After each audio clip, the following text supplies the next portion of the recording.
Welcome to the deep dive.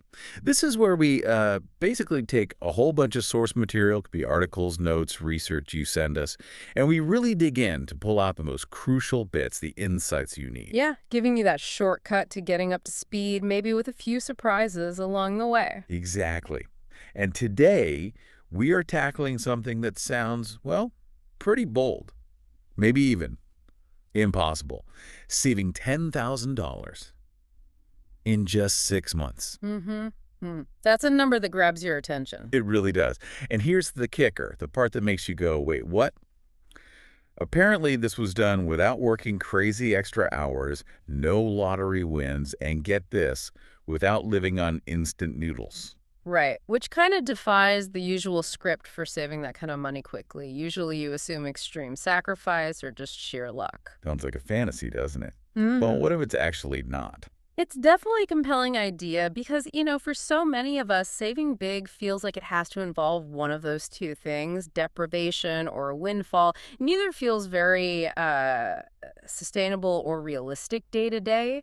And that's exactly what we're diving into today. We're looking at this source material that lays out a really practical, super beginner-friendly budget plan. And the person who did it, they apparently saved that $10,000 in half a year. And they admit they weren't some kind of budgeting genius starting out. Not at all. Self-admitted, not a budgeting pro. They just wanted more control over their money.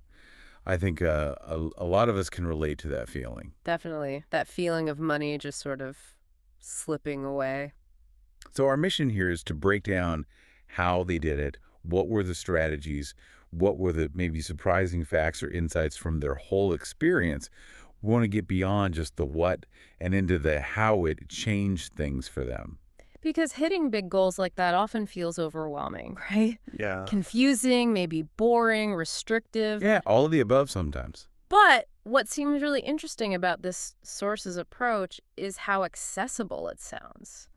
And it starts, crucially, with this shift in thinking. Less about just cutting stuff out, more about smart choices. Yes, that aha moment they talk about. The idea that saving, even a lot, quickly, isn't about pure deprivation.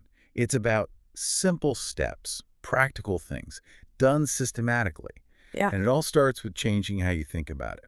A fundamental perspective shift. Absolutely. So if you're listening, maybe grab a pen or open a notes app, because the stuff we're unpacking today, it's not just interesting theory, it could genuinely be a blueprint. You'll probably want to jot some of this down.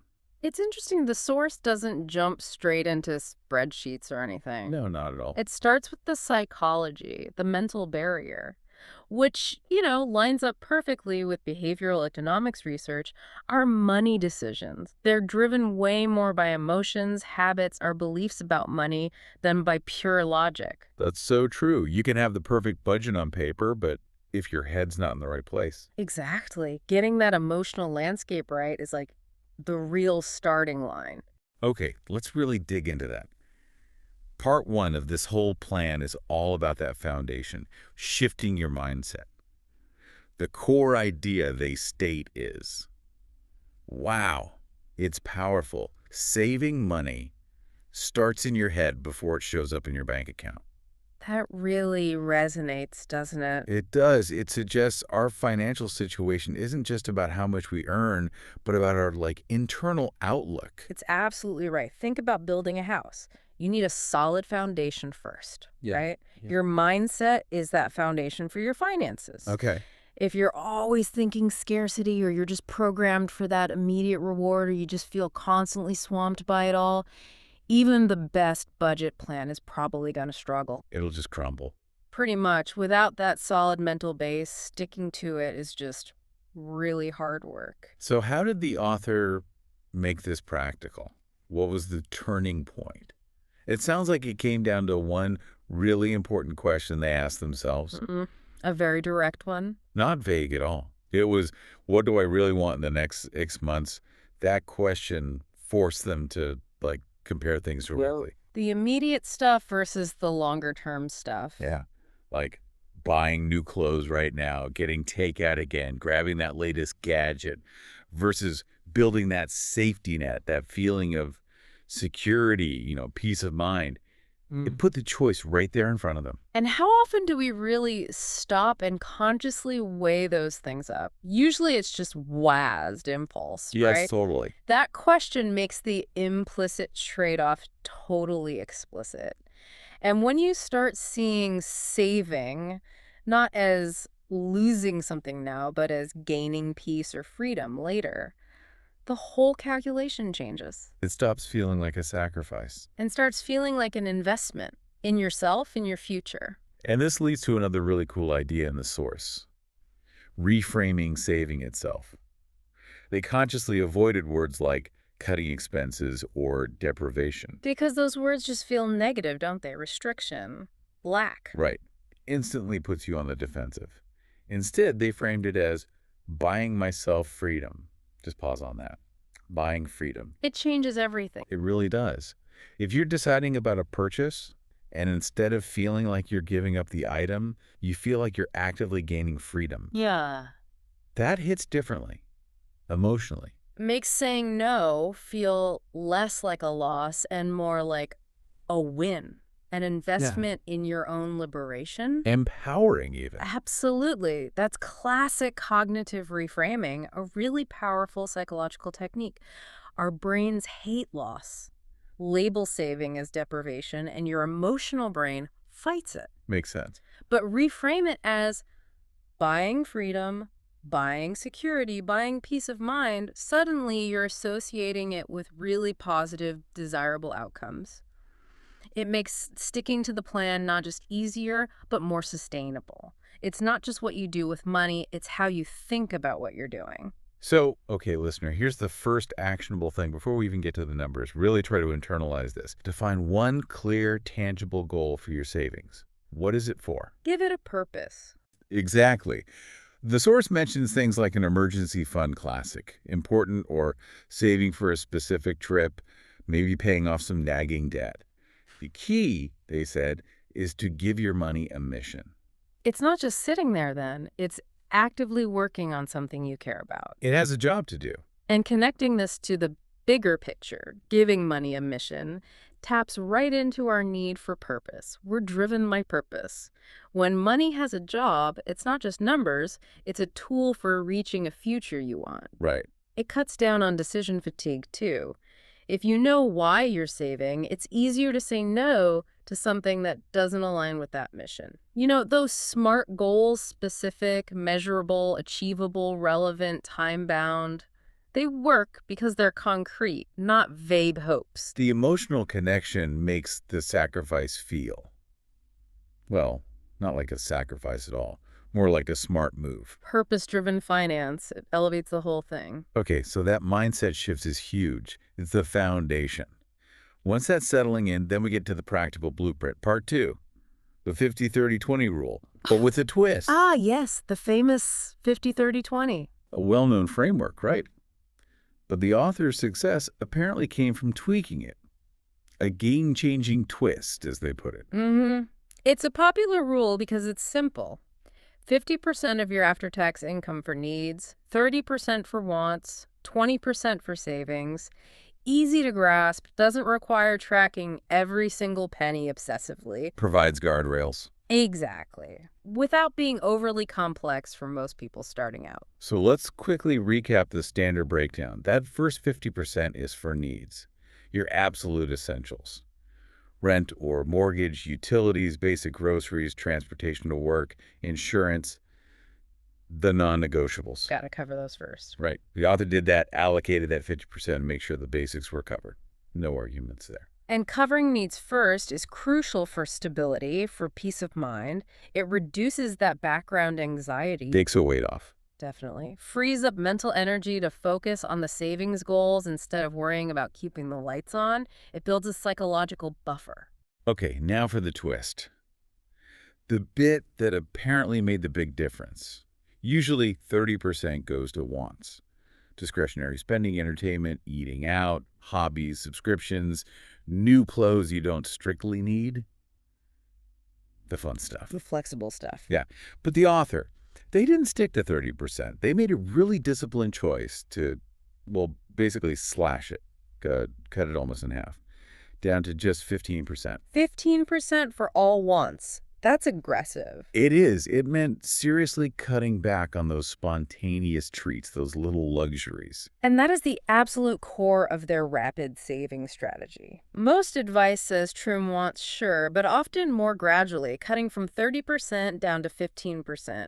That frees up an extra 15% of their entire income. Wow, okay. That's not just trimming fat, that's carving out a whole new chunk of cash flow specifically for saving. Yeah. It shifts the pace from slow and steady to genuinely fast. So if your take-home pay was, say, $4,000 a month, cutting wants by 15% is an extra $600 a month going straight to savings. That adds up fast. Very tangible, exactly. And it was a strategic reallocation. And that freed up 15% didn't just hang around. It went straight into savings.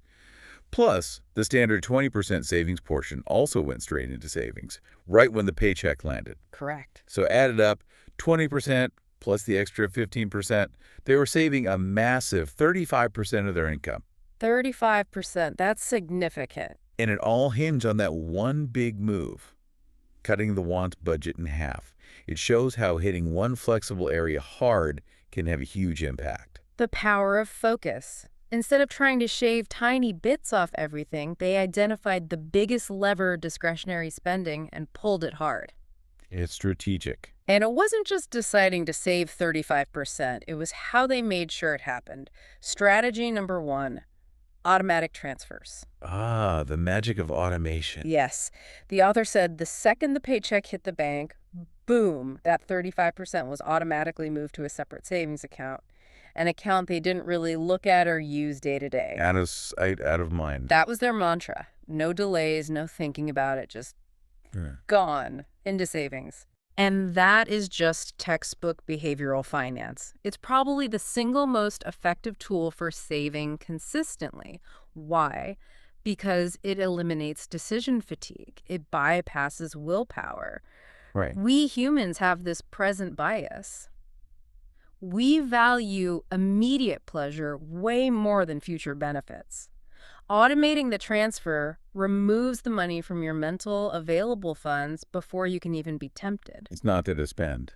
Exactly. Yeah. It sidesteps that whole internal debate. You're basically designing your environment to make saving the default, takes the effort out of it. And it's so easy now, technically. Most online banking lets you set up recurring transfers. You can time it for payday. Done. Mm-hmm. It just removes that temptation. If the money isn't sitting in your main account, you're less likely to splurge online late at night because you think you have extra prey. It's already doing its job, saving for future you. It's a commitment device. You set it up in advance, making a promise to your future self that's harder to break when temptation strikes. You're building a barrier against impulse. Much better than just meaning to save. Outsmarting your present-day brain for the benefit of your future brain. Precisely. Okay, so automation was key implementation strategy 1. What was strategy 2? The cash envelope system, specifically for that reduced wants category. Ah, the old school method. It sounds like it was really effective here. Highly disciplined. So instead of just swiping a card for things like going out, entertainment, little extras, they'd allocate a specific amount of actual physical cash into envelopes for each category at the start of the month. Like literally cash in paper envelopes. Yep. And the rule was strict. Once the cash was gone, that was it for the month. No dipping into other envelopes, no pulling out the credit card as a backup. Wow, that's hardcore. But think about the psychology. We talked about reframing. This taps into something else. The pain of paying. Right. You mentioned that earlier. Explain that again. There's a real psychological difference between handing over physical cash versus swiping a card or tapping a phone. Paying with plastic feels abstract, almost unreal. There's no immediate, visceral sense of loss. It's just numbers changing on a screen somewhere. Exactly. But when you physically pull out bills, count them, hand them over, you feel it more. Research shows it actually activates different parts of the brain. There's a tangible ouch factor with cash. The pain of paying. I get it. Seeing that stack of cash shrink in the envelope, That's immediate feedback. Instant visceral feedback. It makes you way more mindful of every purchase. Is this really worth depleting my fun money for the month? Forces you to prioritize within that category. Absolutely. And when the envelope's empty, the spending just stops. Yep. Hard limit, no ambiguity, no running up debt. It's incredibly effective for controlling those discretionary areas where spending can easily creep up. A physical barrier against budget creep. I like that. Okay, so we have the mindset shift, the 50-30-20 twist with the wants slashed, automation for the big savings chunk, and cash envelopes for the remaining wants. What kept it going? How did they sustain it? Oh, consistency. That brings us to part 3, the daily and weekly habits. Because a great plan is useless if you don't stick to it, right? Consistency is everything. Totally. Habits make the plan real. Without those routines, even the best budget can fall apart under daily life pressures and temptations. So what was habit number 1? Meal prep.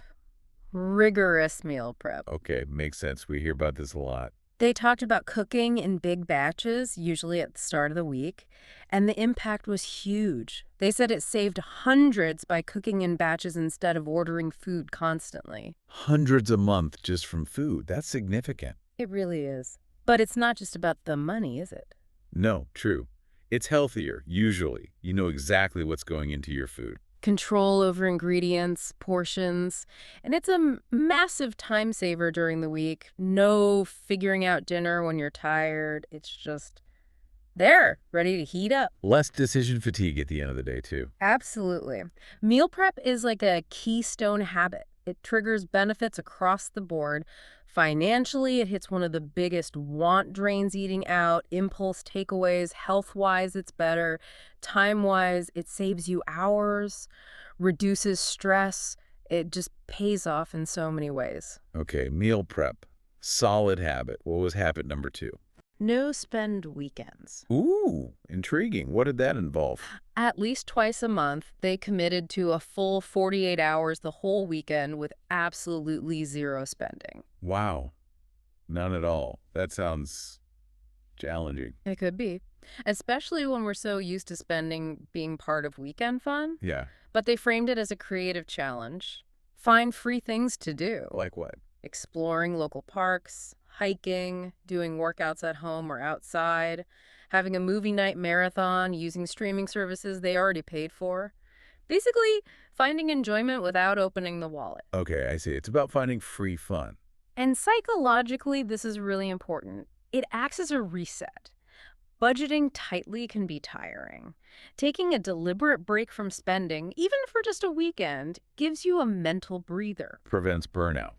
Exactly. And it forces you to get creative, to realize that fun and relaxation don't have to equal spending money. It reinforces that value isn't always tied to consumption. Builds resilience, appreciation for simple things, crucial for the long haul. That's a great perspective. Turns a limitation into a challenge. Okay, habit 3. Tracking every dollar. Ah, the cornerstone of budgeting. Pretty much fundamental. They used a free app, but stressed that a simple notebook works just as well. The key wasn't the tool, but the act of tracking itself. And the effect. Transformative, they said. Quote, when you see where every dollar goes, you start treating money differently. It's like turning the lights on in a dark room, financially speaking. Precisely. Most people have only a vague idea where their money actually goes. We underestimate the little things, maybe overestimate the big ones. Tracking eliminates the guesswork. It's not about judging yourself, right? It's about clarity. Purely clarity and control. When you have that clear picture, you spot the leaks. You see if your spending actually matches your values and goals. You can make informed changes. You simply cannot manage what you don't measure. Turns feelings about money into facts about money. Exactly. And that clarity, that knowledge, it's empowering. It actually reduces anxiety because you know what's happening. You regain that sense of control, which, remember, was the author's initial motivation. It all ties back together. Okay, so mindset shift. The 501-535 rule in practice, automation, cash envelopes, meal prep, no-spend weekends, and tracking everything. That's a solid system. A very solid integrated system. So let's get to the proof. Part 4, the numbers. How did this all actually add up to $10,000? Let's see the math. Right. This is where we connect the strategies to the actual outcome. It makes it real. Okay, walk us through it. First, that big cut to the wants budget from 30% down to 15%. How much did that save them each month? They explicitly stated that single change freed up around $500 a month. $500 a month just from being more disciplined with discretionary spending? That alone is pretty impressive. It really highlights where money often just disappears. Those want categories are often the leakiest buckets. Plugging that leak yielded immediate substantial results. If $500 was 15%, that puts their monthly take-home around $3,333, just for context. Makes it feel achievable for many. Okay, so $500 from cutting wants. What about the main savings part? That was the 20% portion automatically transferred. They calculated this as another $1,500 each month. Got it.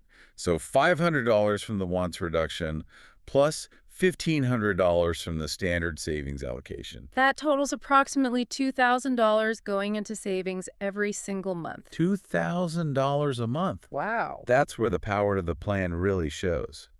And if you take that $2,000 per month, And multiply by 6 months. you get a projected total of $12,000. $12,000. So mathematically, the plan had the potential for even more than $10,000. Exactly, which demonstrates just how effective that aggressive 35% savings rate was. But they actually saved $10,000, not $12,000.